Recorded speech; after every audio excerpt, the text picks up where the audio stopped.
আপনার জমি মাপার জন্য আপনার আর আমিনের পিছনে ঘুরতে হবে না, আপনি নিজেই আপনার জমি মেপে নিতে পারবেন। এতে আপনাকে কেউ আর উল্টো পাল্টা বোঝাতে পারবে না।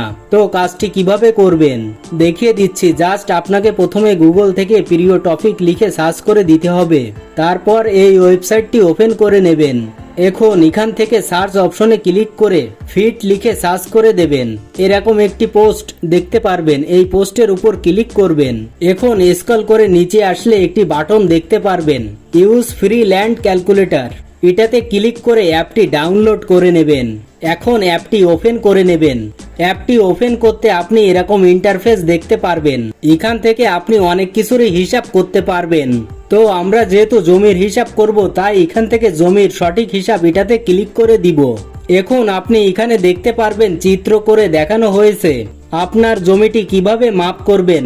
মাপার জন্য অবশ্যই ফিতা লাগবে, প্রতিটা সাইড মাপবেন আর এখানে বক্সে এন্টার করবেন। যেমন ধরেন আপনার জমির উত্তর বাহু 100 ফিট, উত্তর বাহু বক্সে 100 ফিট দিয়ে দিলাম। আবার দক্ষিণ বাহু 100 ফিট, এখানে দক্ষিণ বাহুতে 100 ফিট দিয়ে দিলাম। তারপর পশ্চিম বাহু 80 ফিট, এখানেও 80 ফিট দিয়ে দিলাম। তারপর পূর্ব বাহু 80 ফিট, পূর্ব বাহু বক্সে 80 ফিট দিয়ে দিলাম। এখন আপনাদের কর্ণ দিতে হবে, ধরুন কর্ণ 150 ফিট। এখন যদি আমরা পরিমাপে ক্লিক করে দিই তাহলে এখানে কতটুকু জমি আছে সেটা আপনি দেখতে পারবেন। এভাবেই আপনি নিজেই নিজের জমি মেপে নিতে পারবেন। তাই এখনই ট্রাই করতে পারেন এবং আপনার বন্ধুকে শেয়ার করে দিতে পারেন। আজকের ভিডিওটি এই পর্যন্তই। ভিডিওটি বুঝতে কোনো সমস্যা হলে কমেন্টে জানাবেন। ভিডিওটি ভালো লাগলে লাইক, কমেন্ট ও শেয়ার করে চ্যানেলের সঙ্গে থাকুন।